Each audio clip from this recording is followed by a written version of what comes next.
Ever wonder what really went down at Diddy's highly secretive white parties, the kind of over-the-top events where, weirdly enough, even kids showed up? What about Jay-Z's private gatherings where he once stabbed someone and still managed to walk away?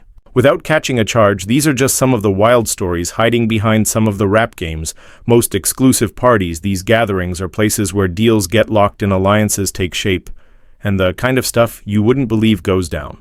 Before we dive into how these exclusive bashes became the center of so much chaos and control, let's break down some of the most secret parties thrown by rappers. Diddy's white parties from 1998 to 2009, Diddy's all-white parties, were the peak of exclusivity. These weren't just your average celebrity get-togethers, they were cultural moments hosted in the Hamptons or Beverly Hills, dripping in luxury and packed with the biggest stars in entertainment.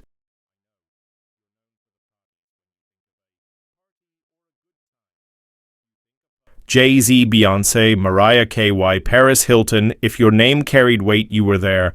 But while the surface screamed glitz and glamour, the streets lurking underneath told a different tale.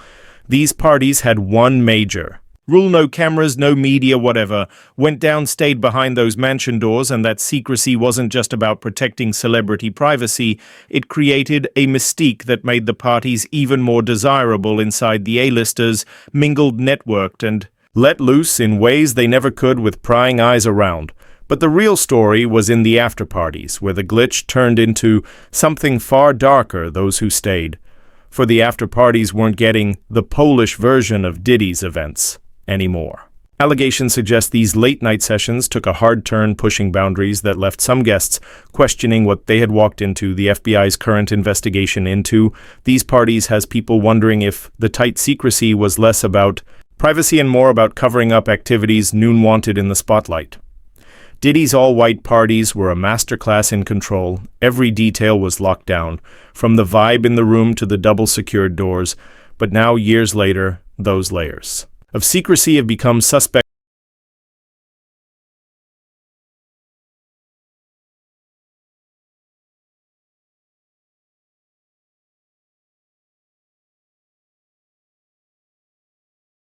Allegations tied to these events paint a picture of manipulation, exploitation, and abuse, nothing like the glamorous, carefree image the parties once sold to the world. Even before the rumors hit the surface, neighbors started noticing things that didn't sit right: women leaving these events were visibly disoriented, stumbling out of it with their clothes disheveled. Some were seen wandering aimlessly, their underwear exposed, which was a shocking contrast to the Polish party narrative Diddy was known for. It made people question what was really happening inside those doors.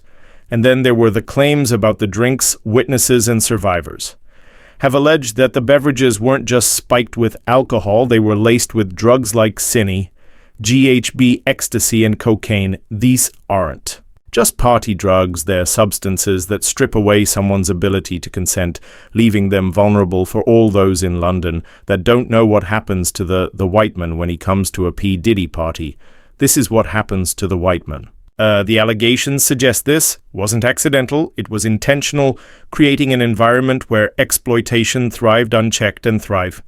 It did, according to the accounts. These parties reportedly stretched on for days, spiraling into what can only be described as nightmare scenarios. Orgies involving sex workers and high-profile guests were allegedly commonplace, with drugs fueling the entire ordeal. But it wasn't just about sex. Accounts include an ES of physical violence and degradation that turned these gatherings into something far more sinister, perhaps. The most unsettling part of these allegations is the role Diddy's inner circle is said to have played.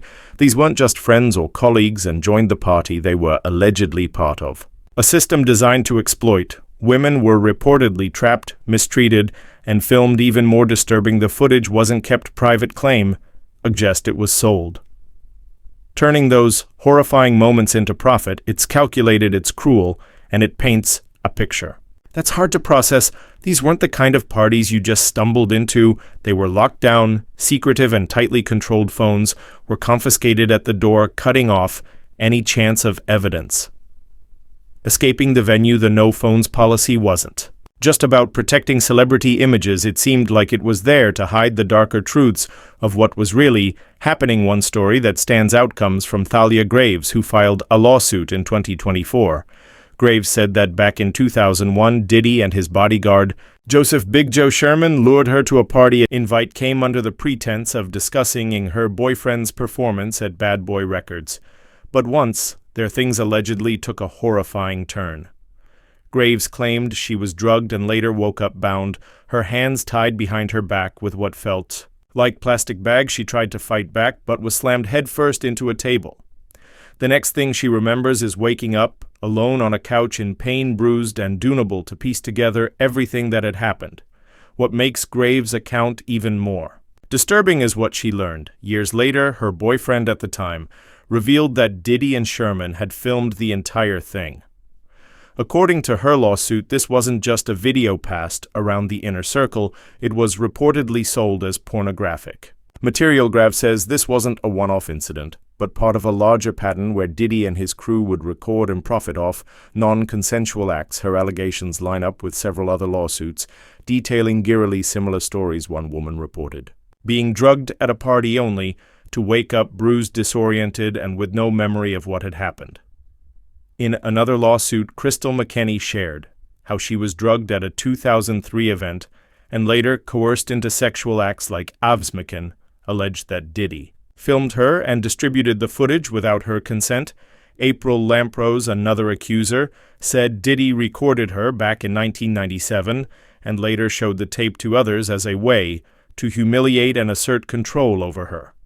These aren't isolated incidents. They paint a chilling picture of a pattern of exploitation under the guise of glamour and exclusivity. What made these events possible was the strict control Diddy and his associates maintained over these parties. Phones were confiscated, security was tight, and the atmosphere was carefully curated to ensure no evidence could lead. Victims often felt powerless to come forward, fearing retaliation or public humiliation from the release of tapes.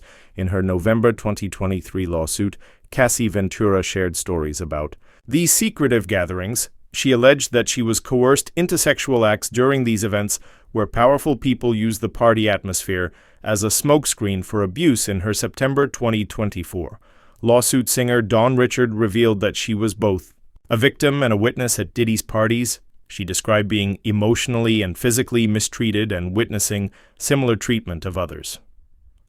Richard claimed that during these gatherings, Diddy's control extended far beyond the music business, turning party spaces into places where people were forced into situations they couldn't escape. Another lawsuit filed in September 2024 by a Florida model detailed her experience, a tone of Diddy's notorious gatherings. She claimed her drink was spiked, leaving her unconscious only to wake up bruised and disoriented. She later discovered she was pregnant, alleging that Diddy's girlfriend at the time, rapper Young Miami, pressured her to have an abortion. Attorney Tony Busby filed lawsuits for multiple unnamed victims, many of whom described horrific experiences at Diddy parties. Drugs were found in their system. Weird drugs that you probably never heard of. One in particular that continues to pop up is a drug called Exin, which, based on our research, is known as a horse tranquilizer. Among the 120 potential cases, some victims were minors at the time of the alleged incidents. These accounts share common themes: drug drinks, variant, and high-profile attendees abusing their power. What makes the allegations even more chilling is the systematic nature described in these filings. The secrecy and exclusivity weren't just about maintaining a high-profile image. They were allegedly about ensuring that no evidence left the venue and no victim could speak out without facing backlash or threats. Both Diddy and Kanye used their parties to show power, but their worlds overlapped as allegations of abuse tied their names together. Kanye West Wyoming ranch gatherings. Kanye West parties are always something else. Half art show, half elite social club. His events feel like a direct invitation into his world full of control, mystery, and that over-the-top extravagance he's known for. But beneath all that curated glamour, some unsettling stories have started to come out. Take his Ye album release party back in May 2018. He threw it at this remote Wyoming ranch, surrounded by mountains and wild horses. Shelob's industry insiders and influencers were flown in for what was sold as this intimate artistic experience: bonfires, marshmallows, Kanye's new music, it was all set up to feel like something magical. But for some, the secrecy of Kanye's events goes deeper than protecting his art singer-songwriter. Nikki Heaton shared her story about one of Kanye's secret gatherings during an Instagram. Live in 2024, she said it happened when she was 19 and had just dropped her track Bad Intentions. Getting invited to a recording studio by Kanye seemed like the perfect shot to connect with big industry names, but according to her, the vibe shifted as soon as she arrived. Kanye and Diddy both clearly intoxicated, and things only got worse from there when offered a drink. Heaton's instincts kicked in. Sensing something wasn't right, she pretended to sip, avoiding what she believed was a tainted beverage. That move may have been her first line of defense. In what would become a harrowing experience as the night went on, the other women in the studio started leaving. Even Heaton's manager stepped out, leaving her alone with Diddy, Kanye, and a few of their associates. The mood shifted quickly from uncomfortable to outright threatening. The men began pressuring her to take off her clothes, claiming it was so hot. In the studio at first, Heaton tried to deflect protesting, but the situation escalated. She alleged that Diddy and Kanye became physical, ripping her shirt off and leaving her almost fully exposed. The sense of helplessness in that moment was overwhelming. Heaton described the moment as unforgettable. During her Instagram live, she explained that she looked to one of the other men in the room for help, silently mouthing the word help. But he turned away. That moment, according to Heaton, solidified her fear that no one would come to her rescue that night. That's not what haunts me. It's as these two grown men were pawing at me, trying to take my clothes off. I look over to this man asking for help, and I literally mouthed the word help, and we lock eyes. And he looks away, realizing she was on her own. Heaton relied on sheer determination to break free. She lunged forward, catching her attackers off guard just long enough to make her way to the exit. Once out of the room, she hid in another studio for 25 minutes, shaking and terrified before she managed to contact her manager and arranging Uber to leave the scene. Her account gives a glimpse into a scene where control and secrecy ruled, with Kanye and his crew allegedly using their power to exploit and silence. Kanye's parties might look glamorous from the outside, but they all seem to follow the same playbook. Total lockdown phones are reportedly snatched at the door, cutting guests off from the outside world. That no evidence policy ensures whatever goes down inside stays under wraps, leaving attendees exposed and without any backup. Then there's the Vegas listening party for vultures, which took things to another level entirely, and not in a good way. What started as another high-energy Kanye event quickly spiraled into chaos, turning into one of his most controversial moments. It kicked off like any Kanye party, hyped to the max with just enough mystery to keep people guessing. He announced it on social media, teasing a Ravik vibe in some random warehouse on the outskirts of Vegas. Tickets were a jaw-dropping $2 or $0 each, and fans were shelling out in advance with zero clarity on refunds by the time the crowd showed up. The energy was buzzing.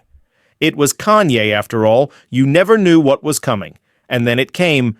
Somewhere in the middle of the night, Kanye grabbed the mic and let loose with one of his trademark rants. At first, it was just him airing grievances about his former business partners, calling them out for betrayal and greed, but it didn't stop there. The rant took a darker turn when Kanye made anti-Semitic comments that left the crowd in disbelief. He started claiming that Jewish people own most of the hospitals, schools, and businesses in Lai, a baseless, offensive statement that had some attendees immediately pushing back, but Kanye wasn't having it when someone in the crowd called him out, shouting that he wasn't God. Kanye lost it. He fired back, threatening to have the person kicked out on the spot, and then kept the mic. To keep digging deeper in the same rant, he compared himself to Adolf Hitler and Jesus Christ. Like it was nothing, whenever anyone dared to challenge him, he just yelled at them to shut up, making the whole vibe even more uncomfortable. Adidas, his longtime partner, finally pulled the plug, along with a bunch of other brands that didn't want the drama from his parties. The whole event turned into a mess. Las Vegas police showed up to shut the party down because it wasn't even licensed. The promoter got hit with a citation in the crowd, who had dropped thousands of dollars on tickets, got kicked out into the night. And just when you thought it couldn't get messier, more details about Kanye's secret party started to emerge. Former Yeezy chief of staff Lauren Pishat stepped forward, dropping bombshells about what really goes down behind the scenes in her lawsuit. She described how Kanye turned his Yeezy offices into a sexual playground, with his wife, Bianca Sori, allegedly playing the role of an orgy coordinator. Pisa's lawsuit alleges that Kanye frequently turned office spaces into makeshift bedrooms, setting up mattresses, blankets, and pillows in private rooms or even closets. These spaces, she claimed, were used for what Kanye referred to as his sex parties.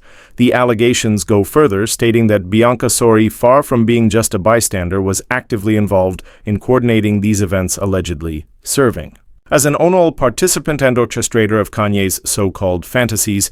Pata's account gets even more unsettling when she describes Kanye's behavior at these parties. She alleged that Kanye often tried to expose her to these events, creating situations where she felt trapped or manipulated. According to the lawsuit, Kanye's actions were calculated to make her feel powerless, and Bianca, who she claimed was unfazed by his behavior, reportedly enabled much of it. One particularly disturbing claim involves an incident where Kanye allegedly grabbed Pichota by the throat during a party with Bianca present. Pishat described how Bianca stood nearby, showing no reaction, as if it were just another part of their dynamic. In her lawsuit, Pichota alleged that Bianca was not only used to Kanye's behavior, but actively participated in some of it, alleged Li taking part in what Pichot called twisted and bizarre sexual behavior that mirrored Kanye's public and private persona. Kanye West's parties and video shoots have always carried a layer of controversy, and model Jennifer's lawsuit adds another unsettling story to the mix.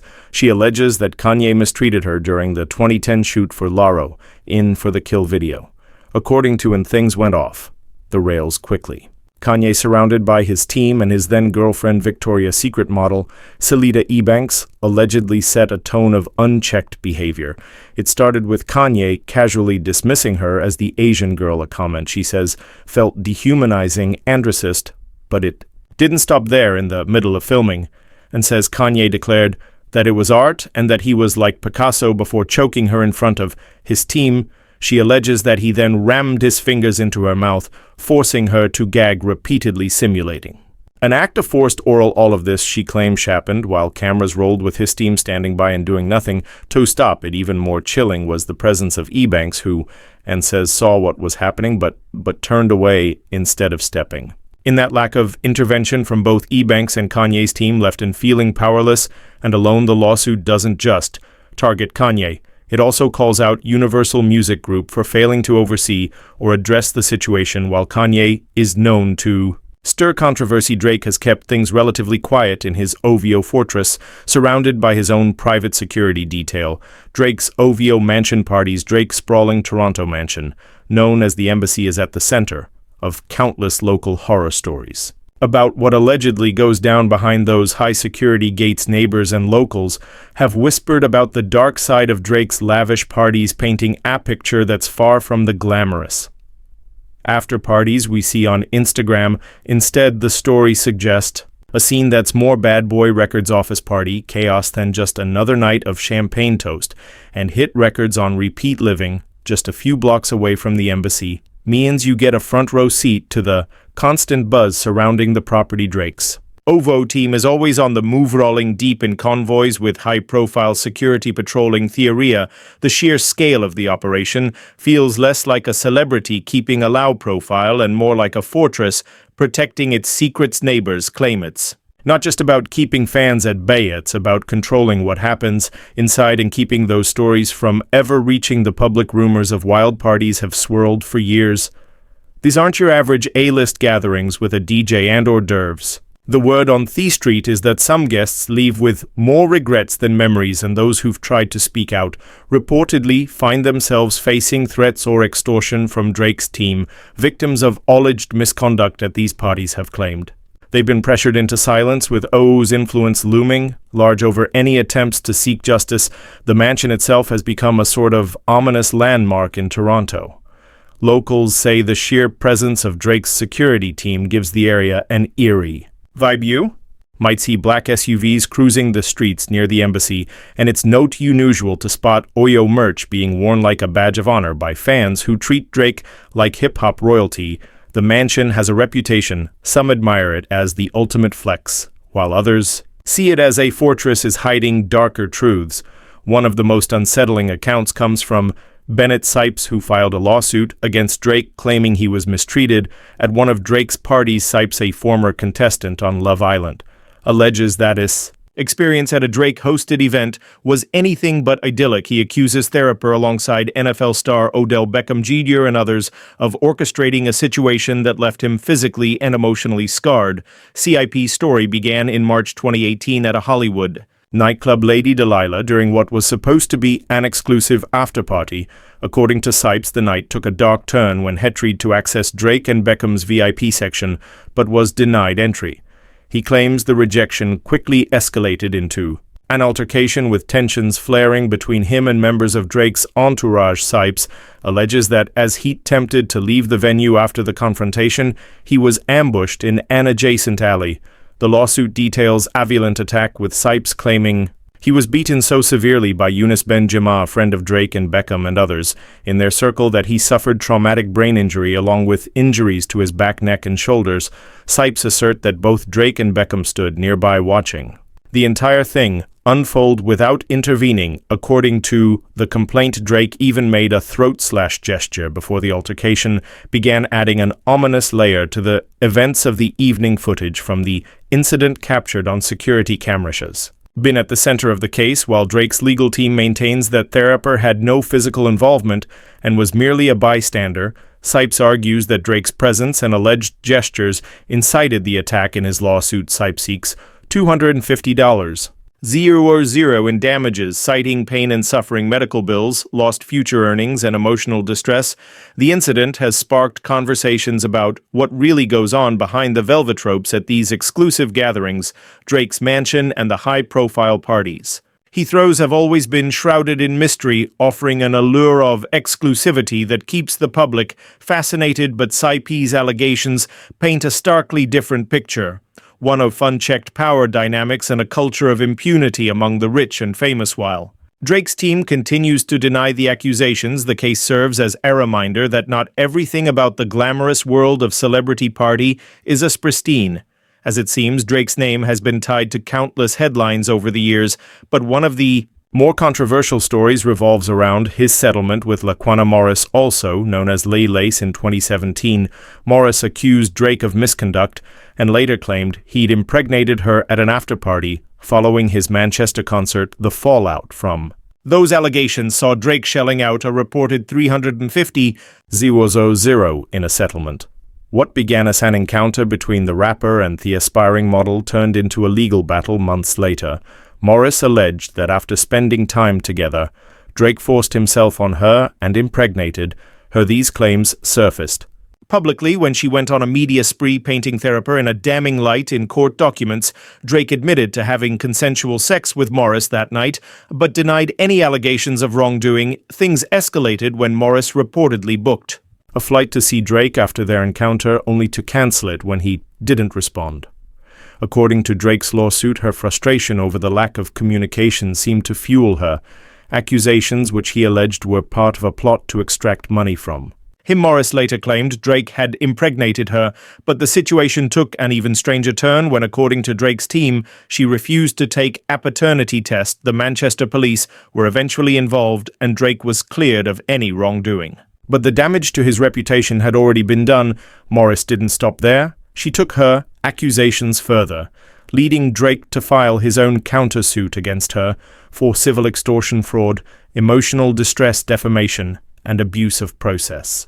By November 2018, the situation reached a boiling point, and Drake's legal team negotiated a settlement with Morris. Reports indicate that the agreement included a payment of $350,000, along with a stipulation that Morris could no longer repeat her allegations against the rapper. In a surprising twist, Morris later filed a complaint against her own attorney, claiming that the settlement portrayed Drake as the victim and did not adequately represent her interests. She accused her legal team of working with Drake's lawyers to her detriment, a move that reignited the controversy surrounding the case. While no raid or official investigation has ever disrupted the tight operation at the embassy, speculation about what could happen if the law ever comes knock has people talking. For some, the idea of seeing the police break through Drake's layers of security feels like something straight out of a movie, but for others, it's just another chapter in a story of power influence. And the length celebrities go to keep their private lives under wraps.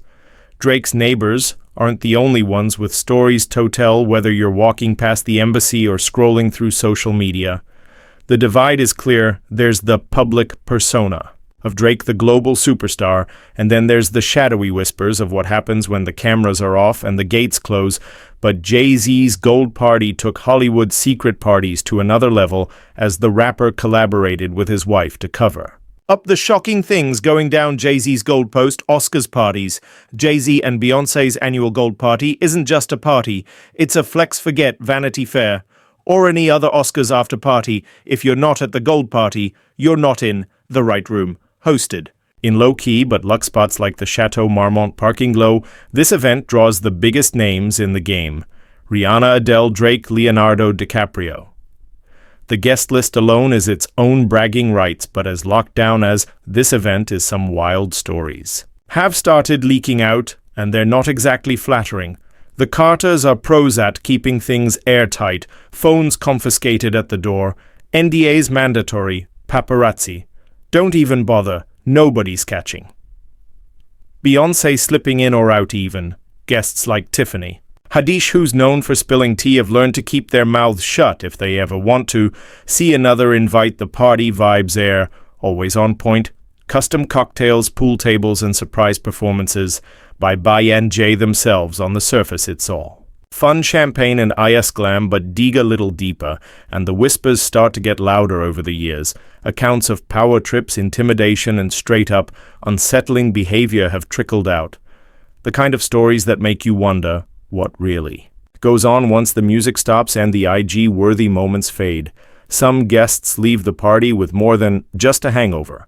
Others reportedly leave silence before they can even share what they saw. Larry Johnson, the former NFL star, added fuel to this fire when he appeared on Fearless with Jason Whitlock and dropped some shocking claims about a party hosted by Jay-Z and Beyoncé back in 2006. According to Johnson, the night started as a rap party for a rock-aware photo shoot in Colorado, the usual scene big. Names like Beyoncé, Naomi Campbell, and Jamie King were in the mix. But as the night went on, things took a strange turn. Johnson recalled how out of nowhere young children showed up at the party here, called this while he looked visibly uncomfortable even. Talking about it, he claimed one child sat next to Beyoncé, who allegedly leaned over and asked her if she looked sexy enough that moment. He said stuck with him, and not in a good way. The timing of Johnson's allegation is wild because they come as Jay-Z is already facing legal heat from other lawsuits involving minors. One anonymous plaintiff alleges she was mistreated by Jay-Z and Diddy at an after-party following the 2000 MTV Video Music Awards. She claimed she was just 13 years old at the time and was forced to sign a non-disclosure agreement before the incident. Johnson's willingness to speak out adds weight to these whispers. He's not some random internet troll, he's a former NFL star putting his reputation on the line to share what he says he saw. It's the kind of thing that makes you wonder how much of this is just industry gossip and how much is the kind of truth people in power would do anything to keep quiet. The scene was set at the Kit Kat Club in Manhattan, where the industry elite gathered for a listening party celebrating Q-Tip's amplified album. What should have been a night of music and networking turned into chaos when Jay-Z, in the heat of a confrontation, stabbed producer Lance Rivera. The reason allegedly Jay believed Rivera was behind the bootlegging of his album. Tensions escalated quickly, and in the crowded party atmosphere, the confrontation ended with Rivera bleeding from a life wound. Witnesses at the party described the moment as surreal, Jay-Z at the peak of his fame, involved in a violent altercation that felt more street than the polished VIP vibe of the Kit Kat Club. The event was packed with industry elites there to celebrate, but the energy shifted when Jay confronted Rivera. According to Rivera, the attack came out of nowhere, leaving him blindsided and bleeding, a shocking escalation that could have shattered Jay's empire. In the days after the incident, Jay-Z turned himself in and faced second-degree felony assault charges with a potential 15-year prison sentence hanging over his head. The stakes couldn't have been higher. Nearly 2 years later, in October 2001, Jay stunned the public by pleading guilty to reduced charge. His sentence 3 years probation, a far cry from the lengthy sentence many expected. The leniency sparked controversy, with critics pointing to Jay-Z's wealth connections and top-tier legal team as reasons for the favorable outcome. It felt like a clear example of how influence can tilt the scales of justice for Rivera thought. The aftermath of the party left little closure, a stab wound, and no real justice for what happened that at night. Thanks for watching. If you enjoyed this video, click on one of the videos on your screen to dive into more content from our channel. Don't forget to like, subscribe, and hit the bell icon for more.